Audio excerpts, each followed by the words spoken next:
Durante o período de dominação espanhola, muitas vilas e fortificações foram construídas para defender o Brasil das invasões estrangeiras.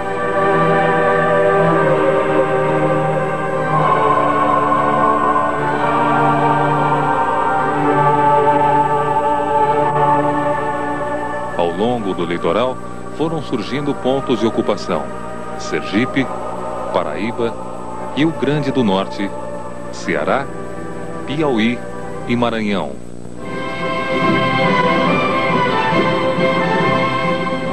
Mas para a ocupação do interior do território, as entradas e bandeiras tiveram um importante papel.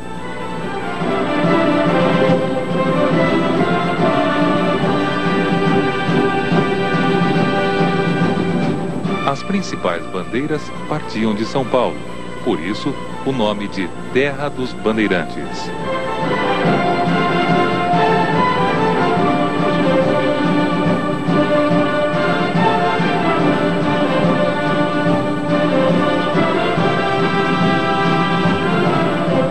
Enquanto as entradas eram patrocinadas pelo governo e não ultrapassavam o meridiano das Tordesilhas, as bandeiras geralmente eram organizadas por particulares e se aventuravam pelas terras espanholas, além da linha do tratado.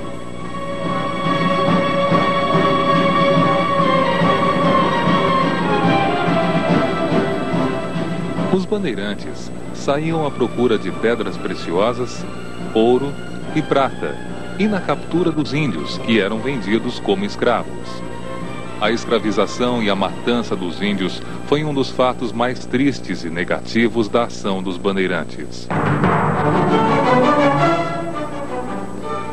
Muitos bandeirantes são aclamados até hoje, como Raposo Tavares, Borba Gato, Fernão Dias Paz e Bartolomeu Bueno da Silva, o Anhanguera.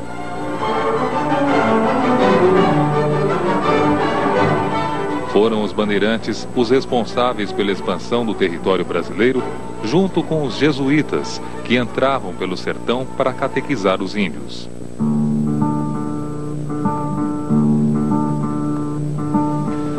Em 1750, o paulista Alexandre de Gusmão negocia o Tratado de Madrid com Portugal, que dizia que todas as terras habitadas por brasileiros a oeste do meridiano de Tordesilhas pertenceriam a Portugal. Pelo tratado, Portugal cedeu a colônia do Sacramento para a Espanha e, em troca, recebeu a região de 7 povos das Missões.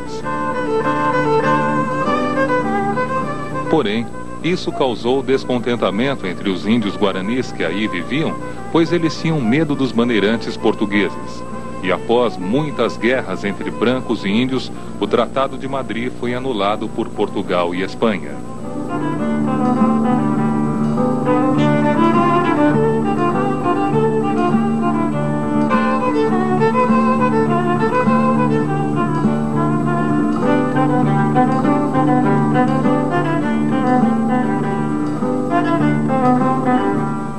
Quem ganha a nota 0? A nota 0 vai para o Marquês de Pombal, ministro português que acusou os jesuítas de terem aconselhado os índios guaranis a se revoltarem.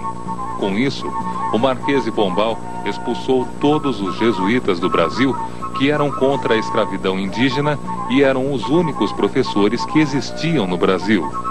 Assim, a instrução ficou prejudicada e os índios foram escravizados e mortos.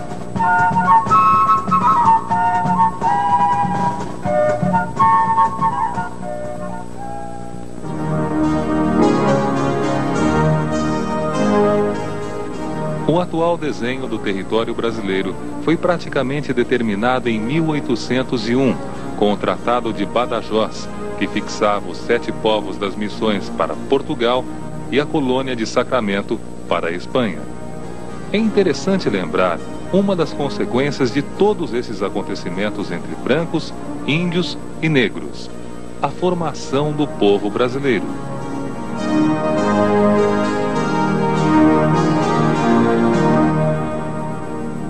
O cruzamento entre estas três raças deu origem aos mestiços. Os principais tipos de mestiços existentes são o mameluco, que é o cruzamento entre brancos e índios,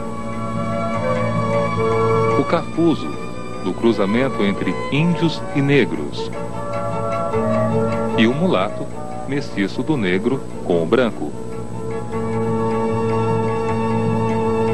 Hoje, o grande número de mestiços no Brasil deve-se aos numerosos imigrantes que aqui se fixaram, como os italianos, alemães, japoneses, entre outros.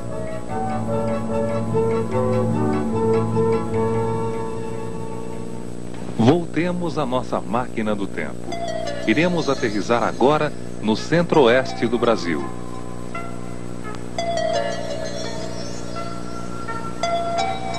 Em 1702, os bandeirantes descobrem a primeira jazida de ouro. Isso fez com que muita gente se deslocasse para Minas Gerais, onde o ouro e as pedras preciosas apareciam em abundância.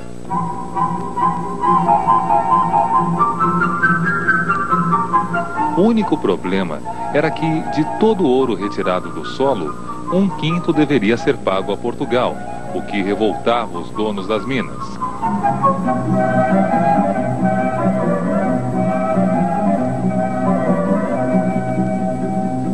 Mas o sonho durou apenas alguns anos. Em 1750, a produção de ouro começou a diminuir. Então, o governo português, ao invés de cobrar o 1/5, passou a cobrar uma taxa anual de 100 arrobas, o equivalente a 1,5 kg de ouro. Quem não podia pagar tinha os bens confiscados, e a esse confisco chamamos de derrama.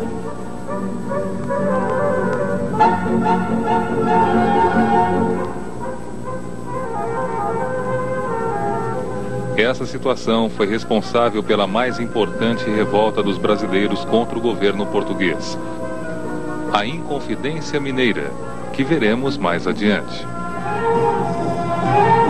Mas outras revoltas também marcaram essa época.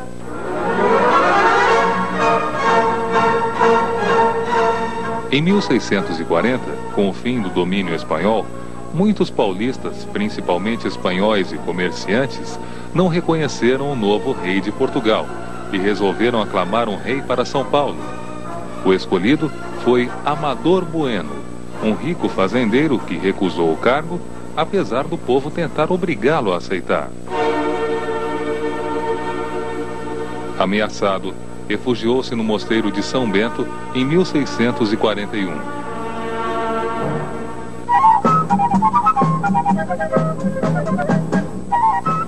No Maranhão, o descontentamento com Portugal, que havia prometido trazer escravos da África para lá trabalhar e ainda comprar toda a produção dos fazendeiros, o que não havia cumprido, fez com que, em 1684, Manuel Beckmann chefiasse uma revolta. A revolta de Beckmann, como ficou conhecida, logo foi abafada por Portugal e Beckmann condenado à morte e executado.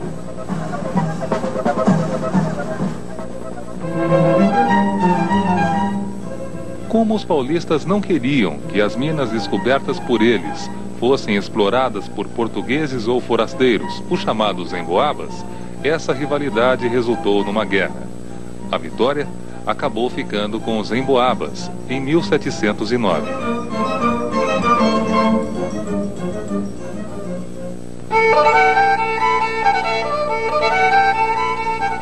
Mascates era o apelido dos portugueses que viviam em Recife. Em 1710, o rei elevou Recife à categoria de vila. O povo de Olinda, então capital do Pernambuco, resolveu invadir o Recife e pedir o mesmo para si. Conhecida como a Guerra dos Mascates, esse episódio não teve ganhador, pois Portugal decretou anistia geral. Apenas Recife ganhou, tornando-se a capital de Pernambuco. Em 1720, revoltados com o pagamento do quinto, os mineradores de Minas Gerais, liderados por Felipe dos Santos, pedem a diminuição do imposto, o fim do monopólio de vários produtos e o fim da repressão contra os descontentes. A revolta de Felipe dos Santos terminou com o enforcamento de seu líder, sendo um marco importante para o favorecimento da Inconfidência Mineira.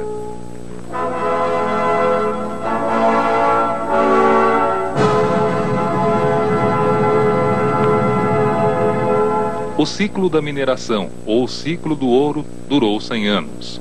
Esse foi um período muito importante, pois diversas cidades e vilas foram aparecendo como as cidades na região de Ouro Preto. Estas cidades cresceram e, junto com elas, o comércio interno, com a venda de produtos trazidos de outras regiões, como gado e alimentos, para serem comercializados no centro do país. Mais imigrantes portugueses vieram ao Brasil, com a possibilidade de enriquecimento.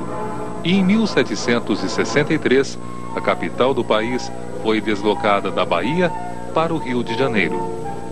De lá, se embarcava ouro para fora do país e se recebiam mercadorias vindas da Europa.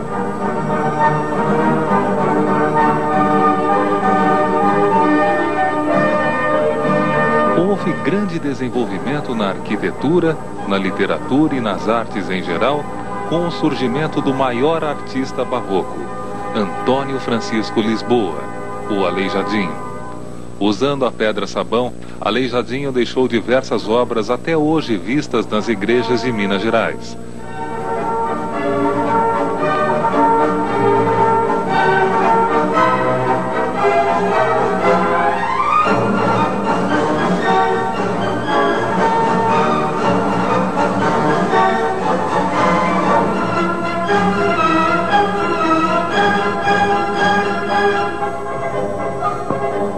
Essa era também uma época de ideias novas na Europa, com pensadores que pregavam a liberdade de comércio, a igualdade entre pessoas e a participação do povo no governo. Os Estados Unidos se tornaram a primeira nação democrática da América, com o presidente escolhido pelo povo. E essas ideias foram trazidas para o Brasil pelos estudantes que estavam na Europa. Esses estudantes seriam alguns dos líderes da Inconfidência Mineira.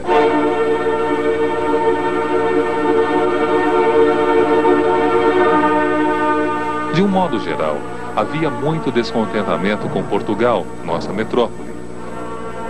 A exploração da economia do Brasil, os impostos, a derrama e as torturas das tropas portuguesas na população em busca de ouro fez com que surgisse o primeiro movimento para a independência do Brasil. A Inconfidência Mineira, no ano de 1789, na cidade de Vila Rica, hoje Ouro Preto.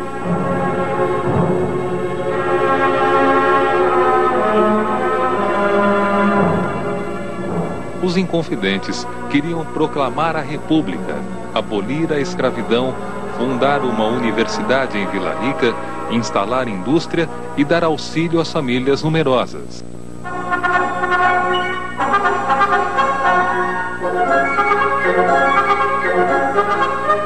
Um grupo de revoltosos, formado por poetas, padres, estudantes e militares, tinha um plano para executar no dia em que fosse decretada a derrama.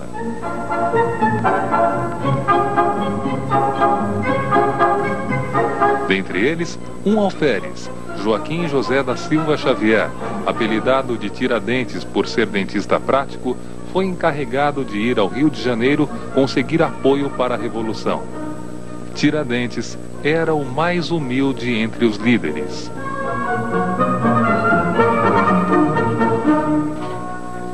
Tudo ia bem, até que um dos companheiros da revolta, o coronel Joaquim Silvério dos Reis, traiu a todos, entregando o plano ao governador, que suspendeu a derrama e mandou prender os conspiradores.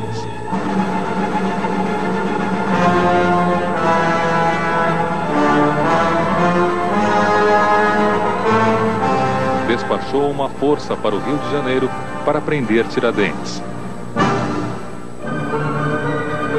Foram 2 anos de processo, com torturas e privações aos presos. Alguns já negavam ter participado do movimento, apenas Tiradentes assumiu toda a responsabilidade, sendo assim o único condenado à forca.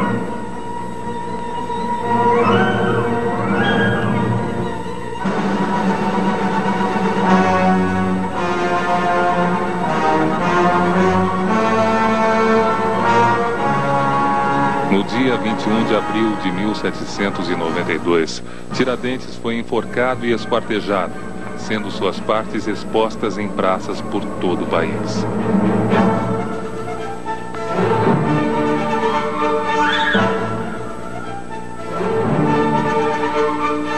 Dez anos mais tarde, uma nova revolta é sufocada pelos portugueses antes mesmo de começar. A Conjuração Baiana, ou Conjuração dos Alfaiates. Seus líderes, pessoas humildes, eram 2 alfaiates e 2 soldados, e todos os envolvidos eram escravos ou mulatos de condição modesta. Não é preciso dizer que os 4 líderes foram enforcados e esquartejados.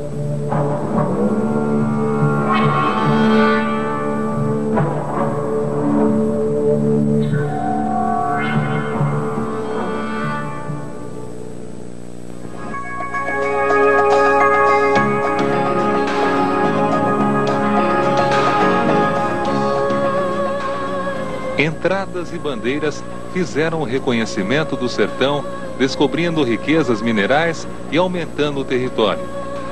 Também aprisionavam indígenas que seriam usados como escravos. Em 1750, o paulista Alexandre de Gusmão negocia o primeiro tratado de limites entre Portugal e Espanha. Só em 1801, com o Tratado de Badajoz, o desenho dos limites do Brasil é praticamente definido. 3 novas raças surgiram na época colonial. O mulato, do cruzamento do branco com o negro. O mameluco, da mistura do branco com o índio. E o cafuzo, do índio com o negro. A derrama foi criada para confiscar os bens daqueles que não podiam pagar as 100 arrobas por ano a Portugal. As principais revoltas do período: 1640, Aclamação de Amador Bueno. 1684, a Revolta de Beckman. 1708-1709, Guerra dos Emboabas. 1710, Guerra dos Mascates. 1720, a Revolta de Felipe dos Santos. Em 1789, a mais importante delas, a Inconfidência Mineira. E em 1798, a Conjuração Baiana ou Revolta dos Alfaiates.